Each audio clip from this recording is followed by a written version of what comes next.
Et à présent, mesdames et messieurs, nous parvenons à notre débat principal d'aujourd'hui, centré sur la région de Tell Amarna, Minya, et la dynastie ou le règne de Akhenaton et le dieu Aton. Et pour aborder ce sujet, nous avons le plaisir d'accueillir au bout du fil Monsieur Simon Sayer, qui est expert en tourisme. Bonjour, Monsieur Simon. Bonjour. Alors, cette région, quoi de neuf dans cette région et quand est-ce qu'on va la voir être inclus, par exemple, avec les croisières du Luxor à Aswan ou les circuits les plus fréquentés culturellement? Alors, la zone de Minier est une zone dans laquelle nous on avait dans le temps des croisières qui faisaient Caire à Aswan, passant par cette province pour passer 2 jours complets de visite. On avait l'habitude de visiter dans cette zone Tell El Amarna, El Ashmounine, aussi bien Bani Hassan, et il y avait un petit musée qu'on pouvait y voir. Et en plus de tout cela, la capitale qui a été réalisée par Akhenaton, qui est la ville dédiée pour le dieu soleil Aton. Oui. Eh bien, aujourd'hui, pour réaliser de nouveau tout cela, l'Égypte, elle a fait un grand plus, c'est les autoroutes qui ramènent pour cette province pour qu'elles puissent être faites hors croisière. Aussi bien qu'il y a eu plein d'hôtels qui ont été construits, pas tant dans le temps, ce n'était que 1 ou 2 étoiles avec un seul étape côté fleuve. Aujourd'hui, on peut faire un séjour dans cette province et on peut facilement passer 3-4 jours de visite et se déplacer vers le sud pour vers les temples Abydos et d'Endera. La province de Minier a un grand futur dans le domaine du tourisme, surtout qu'elle fait une grande part pour le voyage qui a eu lieu par la Sainte Famille. Ça fait 2000 ans et c'est dans le circuit que le Vatican a conseillé de faire en Égypte pour faire une sorte de pèlerinage. Oui. C'est un point pour les pèlerins avec des monastères locaux comme aussi bien Gabel el-Tir et les grands, on peut dire moulid, ou bien, pardon, les grandes fêtes qui se font durant les mois d'été. La province de Minier, l'État aujourd'hui, elle a fait un grand plus, c'est la réalisation d'un musée fabuleux qui serait dédié pour cette période de temps pendant laquelle Akhenaton l'a développé et l'a remonté dans un niveau extraordinaire. C'est la capitale dans laquelle il y avait une présence pour les religieux, les habitants, les ouvriers, les militaires, et elle donnait sur le fleuve, protégée d'une façon très naturelle par les montagnes et les collines, on dirait une forteresse naturelle qui l'entourait.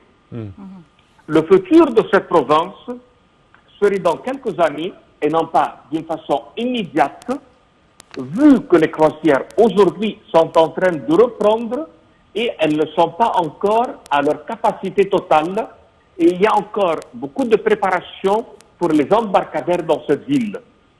Ça veut dire, aujourd'hui, entre musées, embarcadères, hôtels, sites archéologiques, on peut s'attendre, dans le proche futur, à une promotion à travers les agences de voyage pour réaliser cette province en toute beauté et en toute facilité.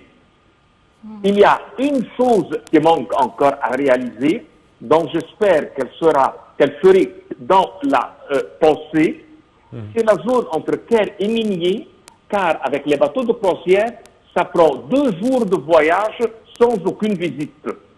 Alors ça, c'est un temps mort. Oui. Et ça bloque beaucoup les agences de voyage, cette durée de 2 jours. Et de là que on a trouvé que dans le temps, quand cette croisière se faisait, il y en a certains qui ont décidé de ne faire que Minier à Aswan et de déplacer les clients entre le Caire et Minier par autobus. Au lieu de faire la croisière 14 nuits, elle a été réduite à 10 nuits. Mais si on veut reprendre ce bateau flottant qui réalise Caire à Aswan sans se déplacer. Ça veut dire de l'aéroport, on arrive au bateau et du bateau, on rentre une deuxième fois pour le charter pour entrer en Europe. Il faut développer la zone entre les deux pour qu'on puisse l'occuper avec des visites. Je vous écoute. Monsieur Simon Tsaïr, donc si on revient au musée athénien, comme vous avez dit, le nom donc, est dérivé du dieu Aton et ce musée est consacré donc, au trésor de cette période, et de cette région, Tal al-Amarna, la période du règne du roi Akhenaton. Donc, qu'est-ce qu'on peut retrouver donc, dans ce musée?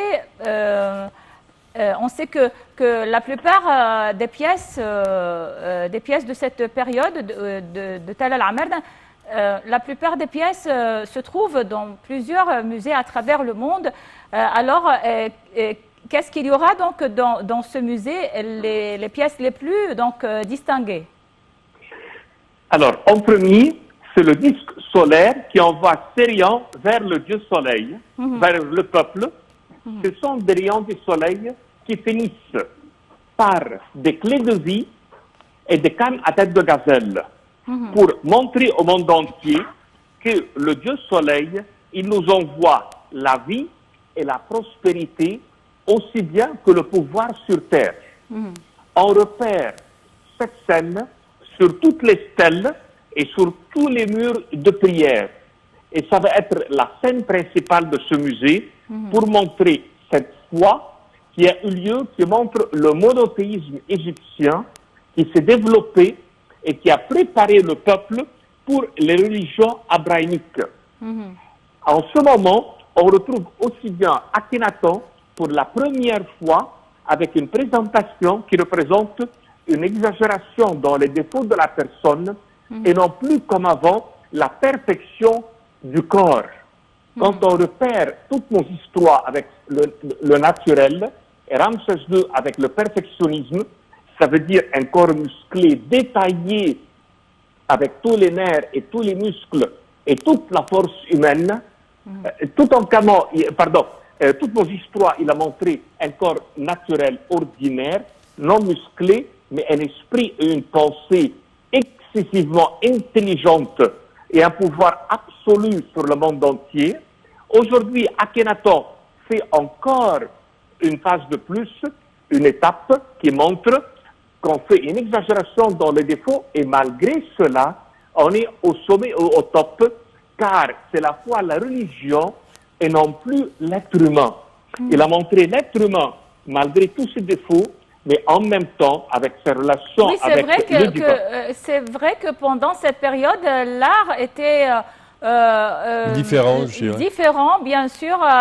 Un peu de caricature, je pense. L'art était très différent.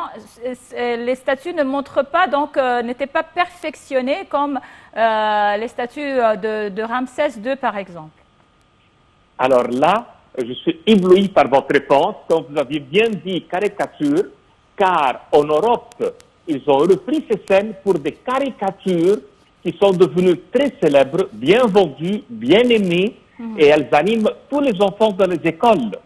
C'est vrai que l'Égyptien, il a pu placer ce caractère aujourd'hui, comme nous on appelle caricature, mais l'impression de la caricature, c'est vrai qu'elle était présente, et aujourd'hui on l'a repris de nouveau, et on l'a remis en dessin animé, et on retrouve aussi bien qu'à travers cela, on a publié notre art dans le monde entier, car il est devenu la base.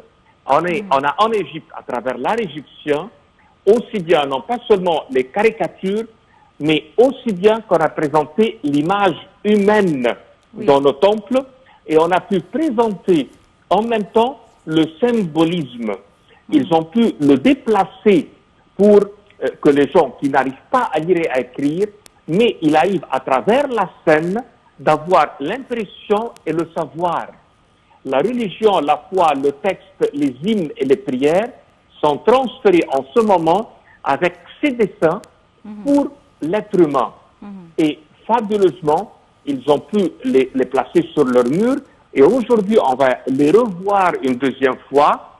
sachant que Bani Hassan a une scène dont j'espère qu'elle soit placée dans le musée attonien, qui montre les combats égyptiens, lutte libre, qui est aujourd'hui aussi bien la base de la lutte libre, ça veut dire le sport qui se pratique.